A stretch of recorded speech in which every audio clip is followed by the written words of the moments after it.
So we were touching on crazy stories before, and you said you had a few. I think we I might have did. cut you off. Well, let's Well, I mean, hear. listen, this is about family. This is about bed bugs, and you were looking for a story. So I got a story about and hotels. You were talking about the Pope and whatnot, and that's what triggered the story. And so Danny and I are given a training session up in Connecticut one day, and Danny's my brother for those that didn't catch his name yet. And we're traveling up to Connecticut, and so I couldn't get up there first thing, let's say mid-afternoon, like I normally would, because I had some family stuff going on. And so he's like, all right, I'll head up and blah blah blah. And so we are in the heart of Connecticut, which a lot of people don't realize there are some rural areas of Connecticut. And in the area we're doing this training session, there's literally one hotel within like 20 miles. And so he makes reservations at it, and he gets up to the hotel like midday. And so I head up. think I get there at like 9 or 10 o'clock at night. And, dude, I pull up to this hotel, and it's like a scene out of The Walking Dead. Like, I literally pull up to it. It's this like multi-story, like I don't remember what chain it was. And there's people just like wandering the parking lot outside. Like literally it was like a scene from like some zombie movie. And there's like tractor trailers out front. The lot is completely full because like I said, it's the only hotel within like 20 miles. And so I'm walking up to it and I'm like, something doesn't feel right. And so like you probably, I don't even inspect my bed when I stay in a hotel room. I don't care. I react to bed bugs. I know if I wake up in the morning with bites, there's something going on. The only time I inspect rooms is when something doesn't feel right. And so I walk up to the hotel and I walk into the lobby, and it immediately just smells like less than desirable neighborhoods that I've been in before, which obviously doing bed bug work, we all know that smell. And so I'm in this lobby of this hotel, and I'm like, it feels like I'm in, some environment I wouldn't want to be in. So I walk up to the hotel room. She gives me the key. Danny left me a key at the front desk. So I walk up, and Danny and I, when we travel, we typically stay in the same room. And so I pull up into the hotel, and I open the door, and he's laying in bed in his underwear watching Netflix. And so I walk in, and he's been there for like 3-4 hours laying in his bed. And I walk in, and I'm like, dude, you inspect these beds? And he looks at me like, what the fuck are you talking about? Like, we don't inspect beds. Come on now. And so I was like, dude, something's not right here. I'm like, there's people like wandering around the parking lot like they're high on meth or God knows what. Like, this place feels like we need to inspect these beds. And so sure enough, I go over to my headboard, I pop it off the wall, and there's spotting all over the back of the headboard. And I look at him, and he's been laying in that bed for 4 hours in his underwear. And I look at him, I'm like, dude, how many bed bugs do you have in your ass crack right now? How many were there? I don't know. I didn't inspect it myself, but I'm sure I could have paid somebody out in that parking lot to inspect it for him. So what'd you do?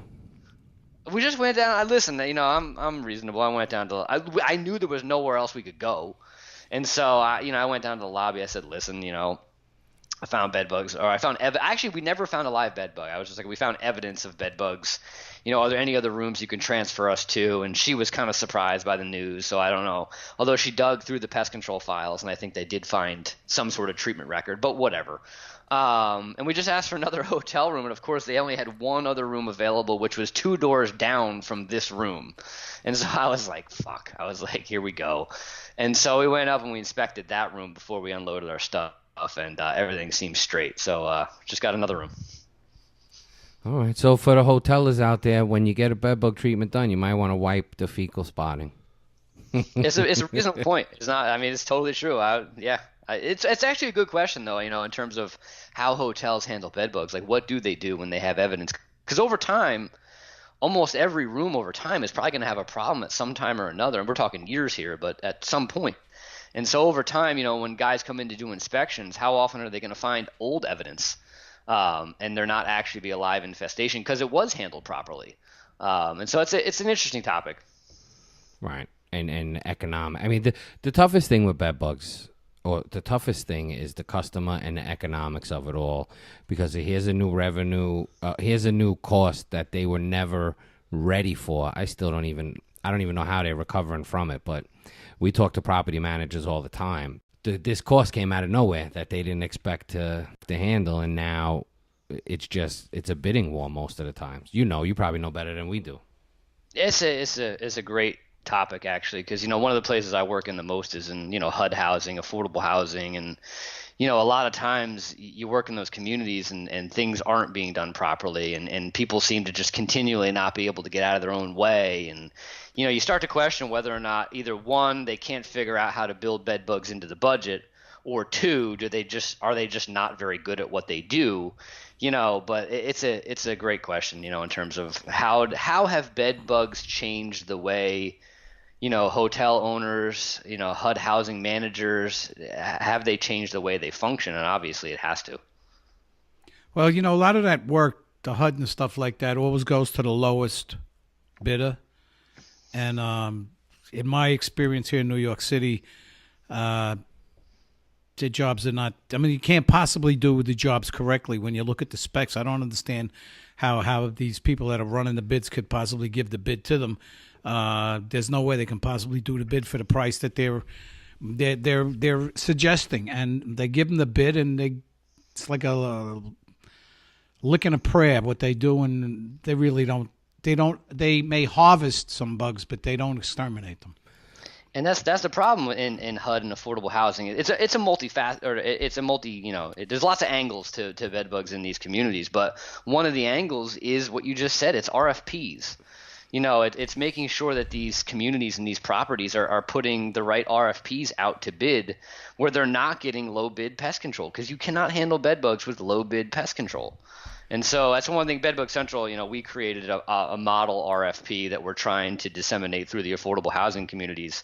And the Bedbug Summit out in Denver this November, we're going to have an affordable housing track. And so there's going to be we're creating a track specific to affordable housing and HUD housing managers. We're promoting it out to those communities, and we're going to have a bunch of the bedbug experts in there talking. And one of the things we're going to talk about is an appropriate RFP and what does that look like? Because you're right, it's a huge issue. They're out there saying we want all our bedbugs gone, but our RFP says you have to do it for $50 an apartment. That's not going to happen. Well, not only that, you have an RFP written, so you may even know about this. We spoke about it on a previous podcast, that there was a major housing authority put out a $2.2 million bedbug RFP, and you had to use suspend. And this was at least 4 years after the industry had proven suspend couldn't kill a bedbug at 10 times the legal application rate. So I was actually just going to say maybe that's part of a new revenue stream for Bedbug Central, is writing these proper RFPs and whatnot. Because and the other thing too is with big municipalities and stuff like that, they don't have the maneuverability to change. Like, I've changed my bedbug protocol twice in the past 10 months because new products came out. Just like you said, apprehend, we're using another product that we put in the rotation, and we have multiple products in rotation. But the RFP is written, and then it's almost like you got to move mountains to get it changed. That's another piece to the puzzle. Cause, politics. And the green people, because the green people still, the products that green people allow for bed bugs. Sure. But sure. Does apprehend fall under that? It's considered a biopesticide. It is EPA registered, but because it falls into the biopesticide class, I think it does get certain. I don't know. That's getting into the whole EPA stuff that I'm not. That's not my area of expertise. No, because we have a Green Shield certified service, and we're coming up for renewal. I'm gonna ask them. They always get mad at me. They're like, "Look at the list," and I'm like, "Isn't that what I pay you for? To call you and ask you if this is good to use?" And politics are a huge issue, you're right, though. That is one of the big issues when we get into affordable housing, is that there's just so much politicking going on. And you often have people in decision-making seats that, in my opinion, have gotten there by just being with whatever group they've been with for God knows how long, and may not know exactly what they're doing. And so it's a political web, which is the other issue. Yes, Good point. Let's not talk about politics, Sheehan. Yeah. Forget it. We'll be here. Forget about it. Yeah. He said good point, though. I want to hear what he has to say. Well, thank you. No, I went up to Albany when I was executive director for New York City Pest Management Association, and we met with this, frankly, asshole piece of shit who was Tell us how you really state feel. representative from he's Buffalo. Well, listen.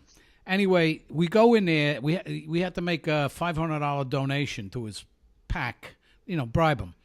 And we walk in here. It's the only reason I'm letting you guys in here because I like your how was that guy? Who, the lobbyist? Yeah, the lobbyist, Peter. Yeah, I like Peter, your lobbyist, and we're gonna do away with. We're gonna change IPM. There'll be no pesticide used at all. I said, you're from Buffalo. How do you tell somebody that's house is full of kids are getting bit by bed bugs?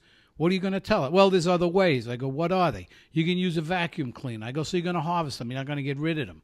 I said, we're going to tell somebody got roaches all over their walls. I've never seen that. I will get out of your office and go to some of the areas in your district. Maybe you'll see it. So then he says, when was this last written, this IPM book you're showing me? I said, 2004. He goes, don't you think it's kind of old? I go, well, they're trying to rewrite it, but you guys won't give them any money. So he's like, well, what's your expertise? I said, well, I've taught in Rikers Island. I've taught in a union. I've taught in colleges. He goes, I'm surprised they let you out of Rikers Island. I says, listen, let me tell you something. There's more of you guys in Rikers Island. I was only there for a couple hours. You guys are staying there overnight and for months. And another thing, remember they had the trouble with that mayor of ours, Elliot Spitzer, with the prostitutes? Mm-hmm.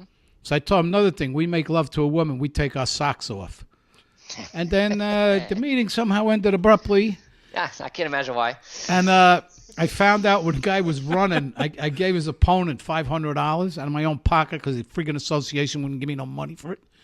Anyway, I'm up on the top of this building, the 78th floor, and the phone goes off, and it's Peter O'Connell. He goes, hey, that guy that you had the run-in with, he just got beat by about 300 votes. I said, Peter, I am leaving the 78th floor. I'm going down to find a Blarney Stone. I'm going to have a cocktail. He told me, have one for me too. I said, no problem. So, this is one victory for us, but it just points out how they're just playing to the media. Oh, I'm all against pesticide. I'm all this, I'm that. They don't know shit what they're talking about. No, I had a housing authority, and I won't get into names, but it was here in the Northeast, and I'm literally giving away free treatments as part of a trial. And all the people that I'm working with, mid-level management are all into it. They're like, this is great. We need this.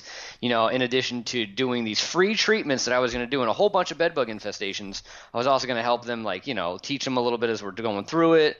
Everybody's into it. We got the date picked out, and they're like, at the last second, they're like, we just need to get the executive director's approval real quick before we move forward, and literally sunk in the ocean. I don't know what happened to this day, but it got up to the executive director's level, and everything just fell apart. And there was no reason why this should have happened. And so, and they gave some BS excuse as to why, and it's just bullshit. It's just bullshit politics. It drives me absolutely nuts. Well, we could have a whole separate podcast on politics, and we may. Who knows? A lot of spinoffs coming from Colony Confidential. But so you get all your test sites. How? How do you go about getting them? Are you just out? I mean, I know that I always have it in mind if we have some weird case or something to give you a holler. But how are you? Because your whole thing is you need test sites constantly, I imagine. Yeah, no, I mean, I would say 2 or 3 times a year I'm out looking for places to do different things. And I mean, listen, it's just through our network, you know what I'm saying, and just going to different shows and just having a lot of contacts around New Jersey, Philly, New York, whatever the case may be, and just reaching out to them. And believe it or not, it is hard to find these sites to do these things. I can't tell you how many times I've reached out to housing authorities and said, hey, listen, I want to come and I want to monitor an entire building for you for free, and I'll tell you where all your bedbug infestations are. I want to come in and treat 10 units for free. And I can't tell you how many people don't even give me a call back. You know what we've learned in New York? These people that are in charge of these houses, public housing, they lie. So if you went in there and you said, oh, I found this and that, well, they probably submitted a report saying, oh, there's very few. We just see that now with here in New York City, where they said a lot of the lead paint was taken out of apartments, and was all bullshit. Now, listen, I don't even get a chance for them to lie to me because they don't even call me back half the time, and so there's no lying necessary. But that's insane. It's crazy, and it's all free. And then, now, listen, we've been beating up housing authorities and public housing for the last 15 minutes, and I do want to say there are good managers out there, and there are well-run housing authorities. So this isn't across the board, but there's a lot out there that are just run really poorly, and I can't give them things for free. That's Listen, anything you give them for free, you got my phone number. So how can anyone listening that wants to help, how can they find you and get in touch with you and to help you find sites? Hey, anybody? I mean, listen, we're based in New Jersey, and so most of my test sites I need to be in New Jersey or around New Jersey, only because, drive time, commute time, and from a pesticide application. Actually, you know what? It has to be in New Jersey from a pesticide applicator's perspective because that's where my license is. But yeah, I mean, listen, you can go online, you can find me, type in Bedbugs and Jeff White in any Google search engine, and you'll track me down. But email address is jeff.white@bedbugcentral.com, and you can definitely track me down online if you need to. And for the pest management professionals listening, and Jeff, correct me if I'm wrong, you would not, if you're in another state nearby, I'm assuming in PA, New York, Connecticut, if you as the PMP have the test site and Jeff can work under your license, Jeff, are you guys doing that or no?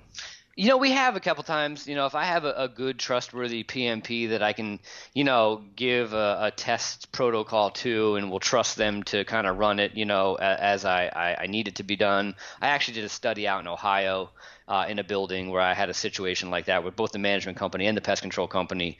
I trusted to carry out the way it was needed to be carried out. So, yeah, I mean, if you've got a building where you've got, lots of infestations and, needs help and, it never hurts to reach out and let me know. And listen, if I can't do something, a lot of times, if the one thing that I have done through the last 12 years of speaking is I'm fairly established in the industry and know people everywhere. And so at a minimum, reach out and say what's up, and I'll see what I can do.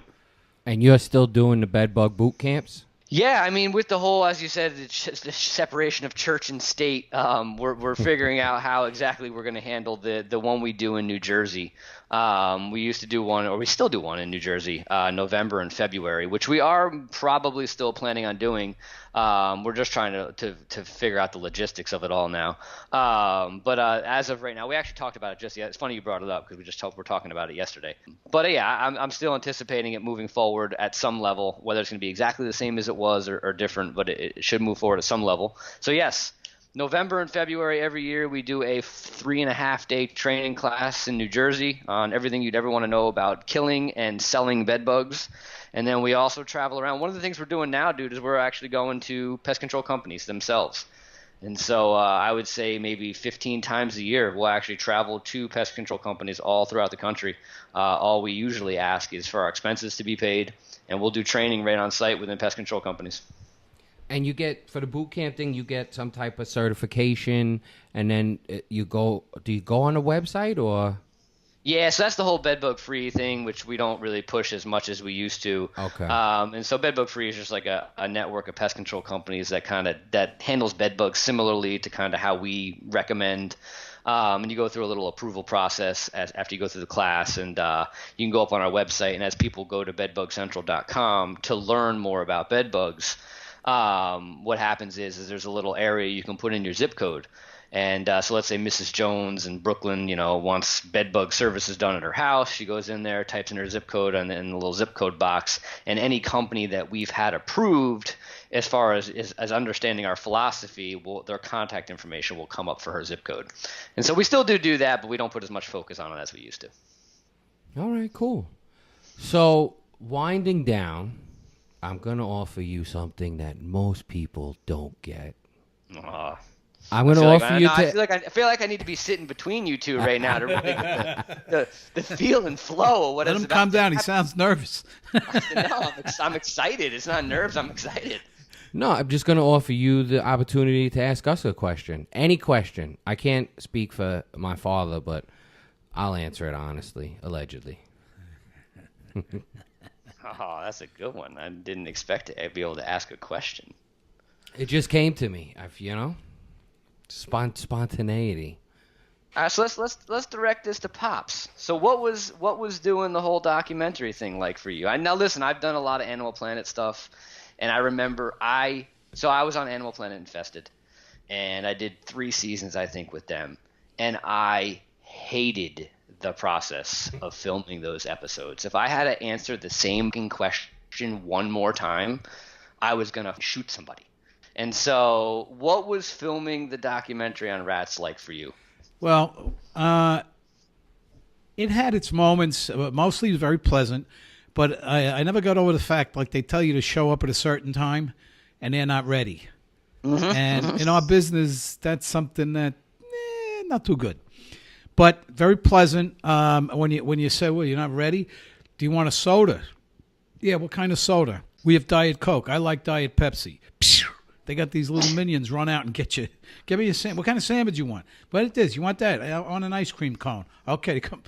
I mean, I could see where these stars of stage, screen, and television think they're hot shit, But it was interesting that they valued my opinion. A lot of times, I mean, if you sort of think it's my opinion, it doesn't have to be exactly factual, but it's what I believe.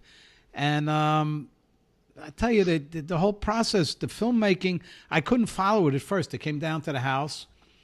What the hell has this got to do with rats? They're filming us. We're eating Sunday dinner. They had a guy from the Food Network that prepared some fantastic fish dinner. Anybody knows me, no, that wouldn't be a Sunday dinner. By the time the guy prepared it, it was cold. They filmed me walking on the beach with my dog.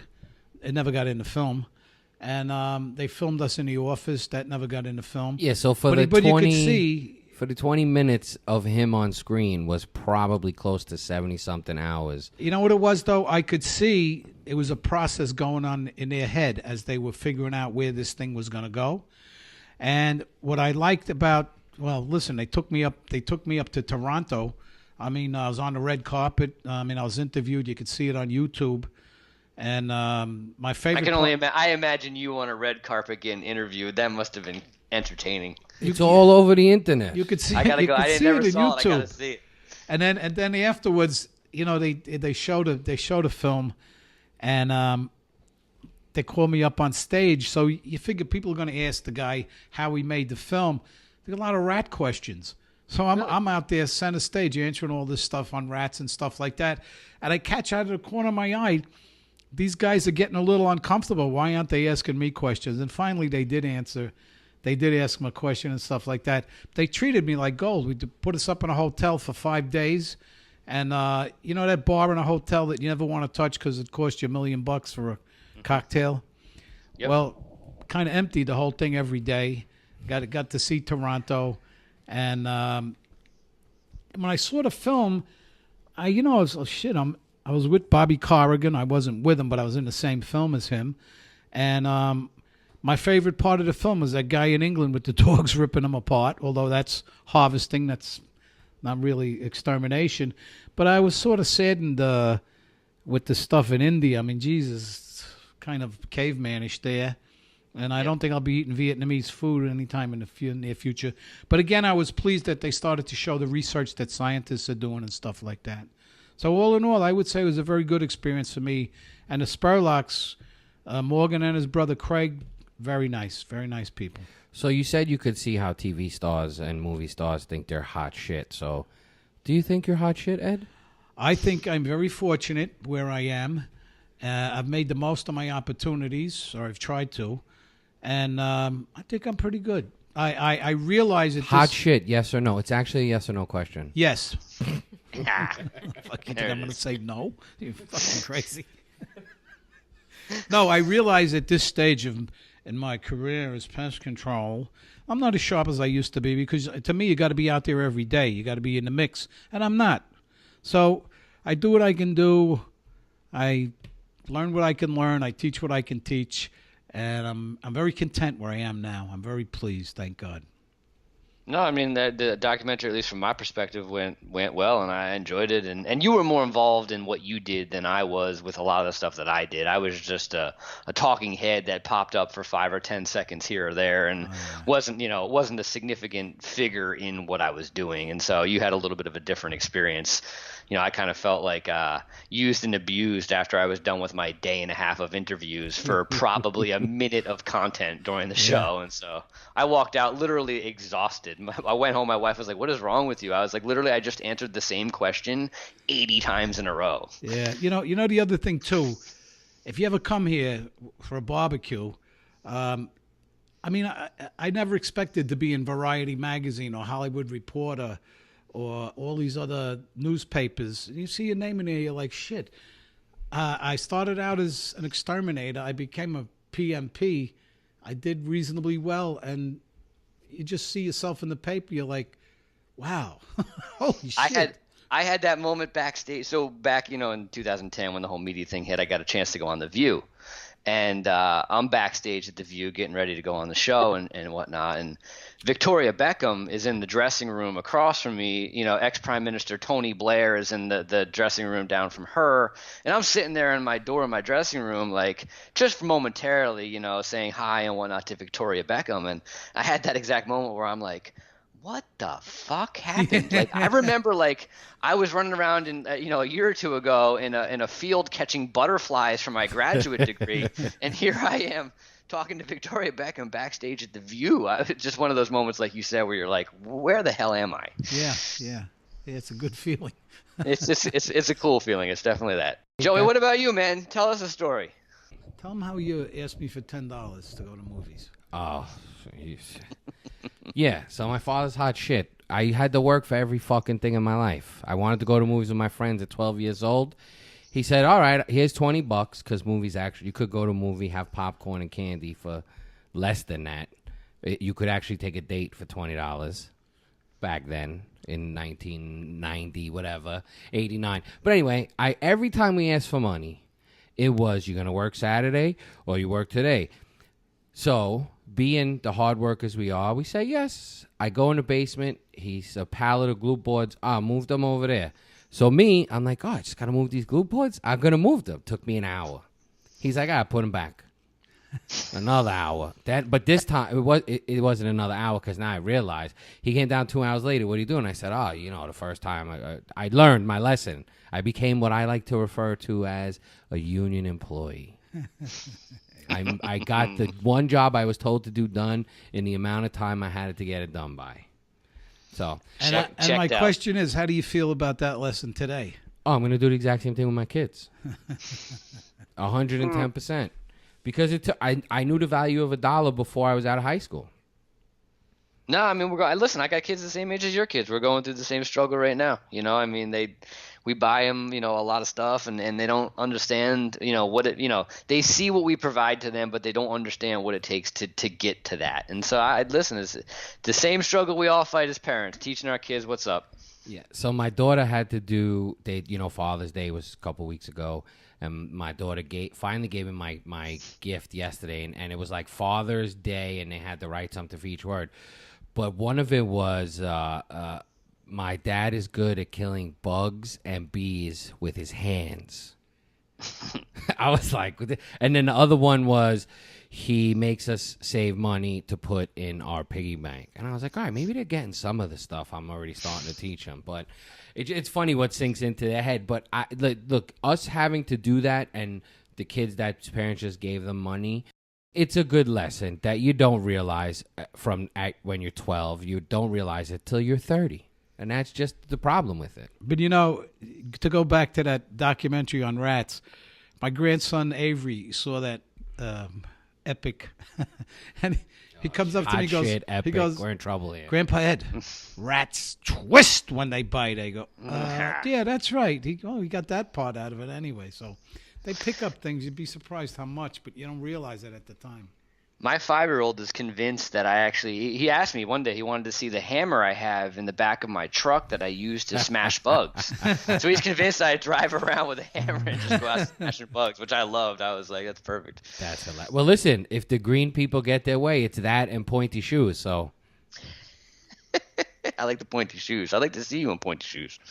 Listen, if we make it.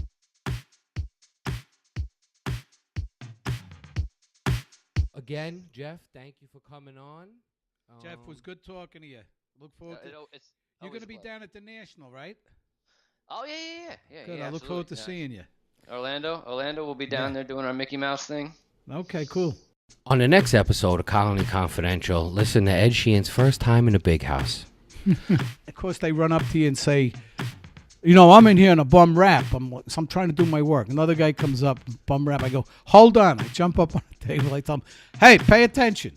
The only guilty guy in here is me, and they haven't caught me. I know you're all innocent. I don't want to hear the shit. Just let me get rid of the goddamn roaches. Look out for Colony Confidential at PestWorld in Orlando, October 23rd to October 26th. We'll be there. You will see us.